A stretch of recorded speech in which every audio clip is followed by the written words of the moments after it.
In the previous video, we talked about how to use backpropagation to compute the derivatives of your cost function.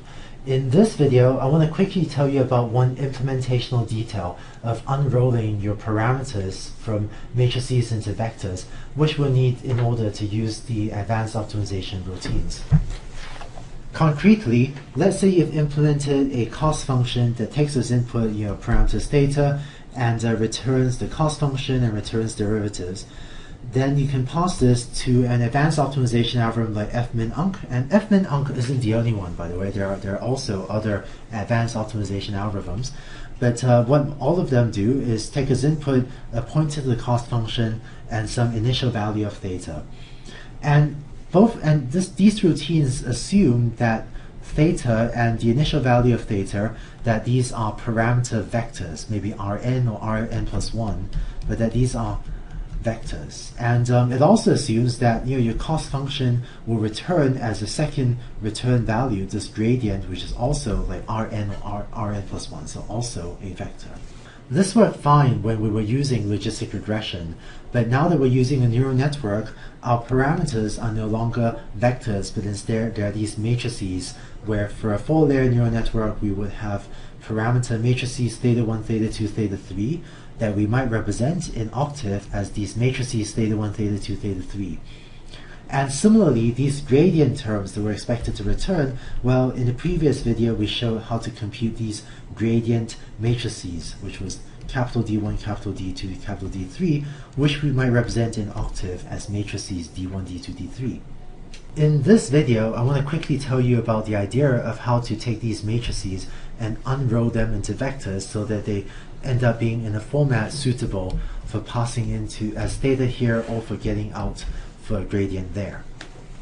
Concretely, let's say we have a neural network with one input layer with 10 units, a hidden layer with 10 units, and one output layer with just 1 unit. So S1 is the number of units in layer 1, S2 is the number of units in layer 2, and S3 is the number of units in layer 3.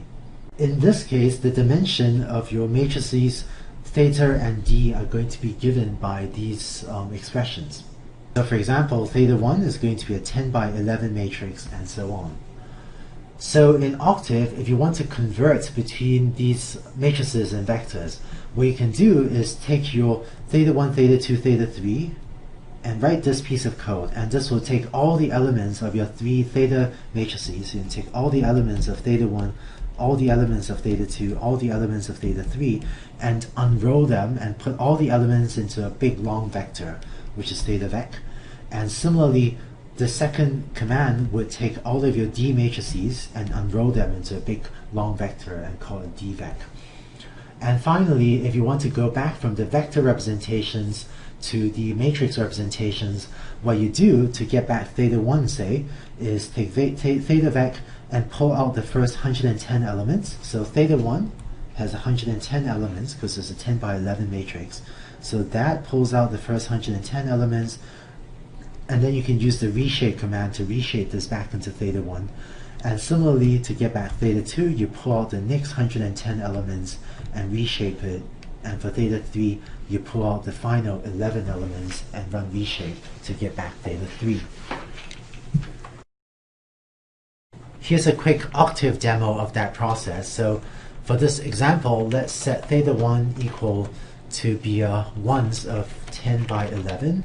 So it's a matrix of all ones, and just to make this easier to see, let's set that to be 2 times ones 10 by 11, and let's set theta 3 equals 3 times ones of 1 by 11. So this is 3 separate matrices, theta 1, theta 2, theta 3.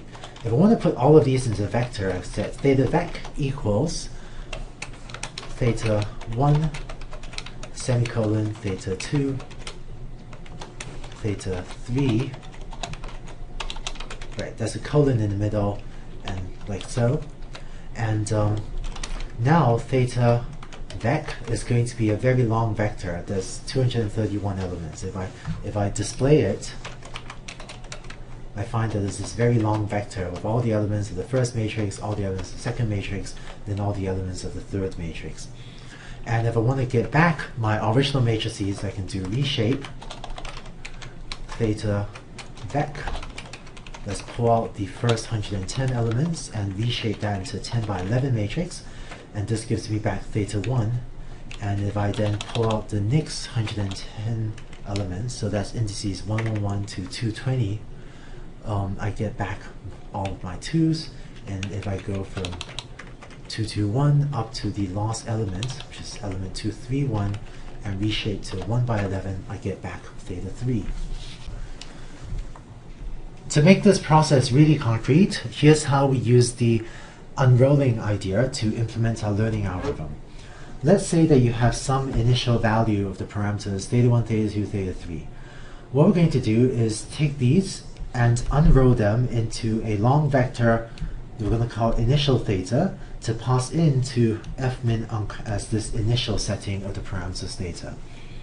The other thing we need to do is implement the cost function. Here's my implementation of the cost function.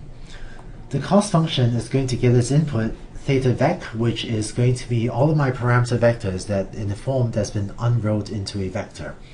So the first thing I'm going to do is I'm going to use theta vec, and I'm going to use the reshape function, so pull out elements from theta vec and use reshape to get back my original parameter matrices theta 1, theta 2, theta 3. So these are going to be matrices that I'm going to get. So that gives me a more convenient form in which to use these matrices so that I can run forward propagation and back propagation to compute my derivatives and to compute my cost function j of theta.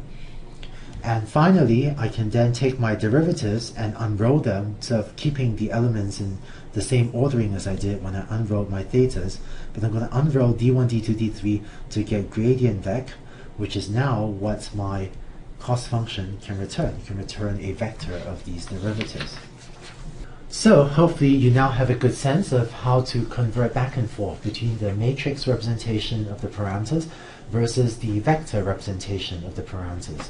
The advantage of the matrix representation is that when your parameters are stored as matrices, it's more convenient when you're doing forward propagation and back propagation, and it's easier when your parameters are stored as matrices to take advantage of the sort of vectorized implementations. Whereas in contrast, the advantage of the vector representation, when you have like theta vec or d vec, is that when you're using the advanced optimization algorithms, those algorithms tend to assume that you have all of your parameters unrolled into a big long vector. And so with what we just went through, hopefully you can now quickly convert between the two as needed.